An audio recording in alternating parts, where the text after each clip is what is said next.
Hello viewers, আশা করি সবাই অনেক ভালো আছেন। আমার এই angular.js এর টিউটোরিয়ালে দেখার জন্য আপনাদেরকে স্বাগতম।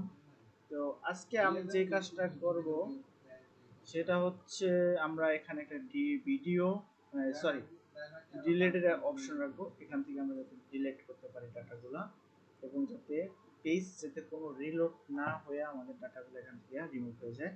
তো এই কাজটা আজকে আমরা দেখাবো কিভাবে করা যায়। ঠিক আছে, প্রথমে আমরা যে কাজটা করবো সেটা হচ্ছে এখানে আরেকটা বাটন নেব ডিলেট। আমি গুগল ফন্ট আইকন ইউজ করতেছি, তো আমি গুগল আইকনস তো আমি গুগল আইকনস ইউজ করছি, তাই গুগলের ডিলেট আইকনটা ইউজ করবো এখানে। ডিলেট, তো ডিলেটের জন্য আমি যে আইকনটা ইউজ করব এটা ইউজ করি। ঠিক আছে, আমি এটা নিয়ে কপি করলাম, কপি করে আমি এখানে পেস্ট করলাম। ঠিক আছে, তো এখানে পেস্ট করলাম।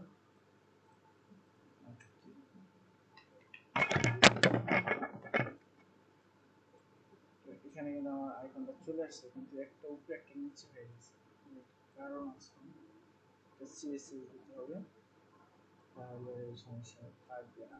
ঠিক আছে, তো আমরা এখানে যে সিএসএসটা ইউজ করব, এখানে ম্যাটেরিয়ালস আইকনস, ঠিক আছে, ম্যাটেরিয়ালস আইকনসটা এখানে আমরা দিয়ে দিই।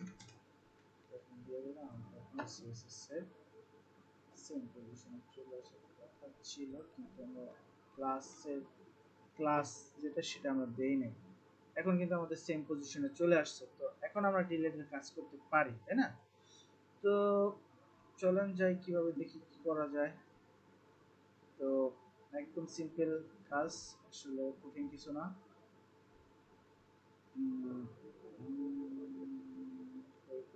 আমার টেবিল এই, ঠিক আছে, ডিলেট। তো আমরা এখানে ফাংশনের নাম দেব ডিলেট, ঠিক আছে। তো ডিলেট ফাংশনের নাম দিলাম। আমরা এখানে অবশ্যই একটা ফাংশন তৈরি করতে হবে। হ্যাঁ, ফাংশনের নাম দেব হচ্ছে স্কোপ ডট ডিলেট ফাংশন। ওকে, তো আমরা যে আইডিটা ওখান থেকে পাঠাইতেছি আইডিটা এখানে দিলাম। ঠিক আছে, আমরা দেখি এখন অ্যালার্ট হইতে দিতে দেখি যে আসলে আইডিটা পাওয়া যায় কিনা। তো আমি এখানে ডিলেট অপশনে ক্লিক করলাম, আমাদের কিন্তু আইডি ফুল, আইডি 55, আমাদের কিন্তু আইডিটা চলে আসছে, তাই না? যে আইডিটা প্যারামিটার হিসেবে পাঠাইছি ওটা কিন্তু আমরা ফাংশনে পেয়ে গেছি।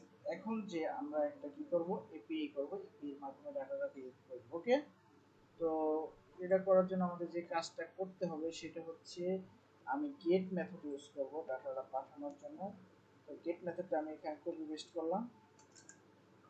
তো কপি পেস্ট করার পরে এখন আমাদের কি করতে হবে, একটা আইডি আবার একটা ইউআরএল তৈরি করতে হবে, এপিআই তৈরি করতে হবে। ঠিক আছে, এই এপিআইটা হচ্ছে এখানে। ঠিক আছে, এখানে যে আমরা কি করব, এপিআই তৈরি করব মেনু রাউটস। জানেন আপনারা কোডিং করে রাউটস তৈরি করতে হয়। ঠিক আছে, আমি একটা রাউটস তৈরি করলাম, রাউটস নাম দিয়েছিলাম মেনু ডিলেট। ঠিক আছে, মেনু ডিলেট নামে একটা রাউট তৈরি করলাম। যদি তো এখানে আমি দিয়ে দিলাম হচ্ছে মেনু, দিয়ে দিলাম হচ্ছে ডিলেট ডিলেট ডাটা। ওকে, তো এই যে আমরা রাউটসটা তৈরি করলাম, এই রাউটসটা কোথায় যাবে, আমাদের এই যে ইউআরএল, এই ইউআরএল এ পাঠাবে। ওকে, এখানে এই যে আমরা একটা ফাংশন ক্রিয়েট করছি, এই ফাংশনটা আমাদের ইনপুটের মধ্যে দিতে হবে। তো আমরা কি করলাম, এখানে একটা ফাংশন ক্রিয়েট করে ফেললাম ডিলেট ডাটা। তো ডিলেট ডাটা আমরা একটু আইডি পাঠাইছি না গেট মেথডে, তো এখানে আবার চাই আমরা এই যে দেখেন যে প্যারামিটার পাঠাইছি একটা এখানে আইডি।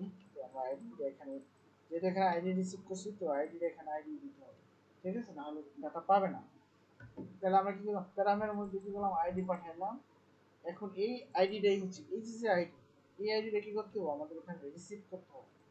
তো রিসিভ করলাম কি গেট মেথডে, ঠিক আছে। গেট মেথডে রিসিভ করার জন্য আমরা কি করলাম, এখানে যে দিস ডিবি ডিলেট কি করলাম, ডাটাটা ডিলেট করে দিলাম। এখানে যাই কি করলাম আইডি, ওকে ফাইন। এখানে যাই কি করলাম এবং ডিলেট করে আমাদের টেবিলের নাম হচ্ছে মেনু টেবিল আর মেনু আইডি, ওকে। তো এটা আমরা কি করলাম ডিলিট করে দিলাম। ডিলিট করে দেওয়ার পরে আমরা কি করলাম ডাটাটা আবার নতুন করে লোড দিয়ে দিলাম, ঠিক আছে। এখানে কি করলাম ডাটাটা আবার পাস করে দিলাম, ওকে। ডাটাটা কি করলাম জেসন আকারে পাঠিয়ে দিলাম মেনু, আবার কি ডাটাবেসে কোয়েরি করে ডাটাটা কি করলাম এখানে লিস্ট টাকা দিয়ে এই জেসন আকারে পাঠিয়ে দিলাম। পাঠিয়ে আবার কি করলাম এখানে চলে আসলো। আসার পরে আমরা যে কি করলাম, এই যে মনে করেন যে আমাদের আপডেট ফাংশন, হুম, এখানে এই ফাংশন রয়েছে তাহলে আমাদের এই যে এই ফাংশনটা, ঠিক আছে। এই ফাংশন ইউজ করে দিব। আবার কি হচ্ছে আমরা ওখান থেকে যে ডাটাটা পাঠাইছি এই ডাটাটা কি করব মানে পাঠিয়ে দিব, হ্যাঁ। তাহলে দিব কই এই যে মেনু লিস্ট, লিস্টে কি করব এখানে আমরা যদি ডাটা ডিলিট করি আশা করি আমাদের ডাটা ডিলিট হয়ে যাবে, ঠিক আছে। যেহেতু এগুলো টেস্ট দিছি এগুলো আমি ডিলিট করে দিয়েছি। তারপরে আমি দিয়ে ঠিক আছে, যেই জায়গাটা আসলে দরকার নাই, হ্যাঁ। এখন কিন্তু আমার ডাটাগুলো সব ডিলিট হয়ে গেছে, ঠিক আছে। তো আশা করি সবাই বুঝতে পারছেন আমি কিভাবে সিঙ্গেল পেজ অ্যাপ্লিকেশন করতেছি এবং ডাটাগুলো কিভাবে রিমুভ করতেছি, এডিট করতেছি, অ্যাড করতেছি, এগুলো আশা করি সবাই বুঝবেন, ঠিক আছে। আর না বুঝলে আমার সাথে যোগাযোগ করবেন। ফেসবুক, আমার ফেসবুক হচ্ছে ফেসবুক ফেসবুক পরে আপনার জীবন হচ্ছে স্ল্যাশ সি সৈকত, ঠিক আছে। তো দিলে আমার ফেসবুক আইডি হচ্ছে আমার সি সৈকত ইসলাম সৈকত, এটা দিলেই আমার ফেসবুক আইডি পাবেন, ঠিক আছে। অথবা আমার সরাসরি আমার ওয়েবসাইটে যেতে পারবেন, সৈকত লিখলো ওয়েবসাইটে চলে যেতে পারবেন। এই হচ্ছে আমার গুগল প্রোফাইল, এটা হচ্ছে আমার ওয়েবসাইট। তো চাইলে আমার ওয়েবসাইটে ভিজিট করে দেখতে পারেন, ঠিক আছে। অবশ্যই ওয়েবসাইটে কোনো ভিডিও নাই। তো আজকে আরো সবাই ভালো থাকবেন, সুস্থ থাকেন, ঠিক আছে। আল্লাহ হাফেজ।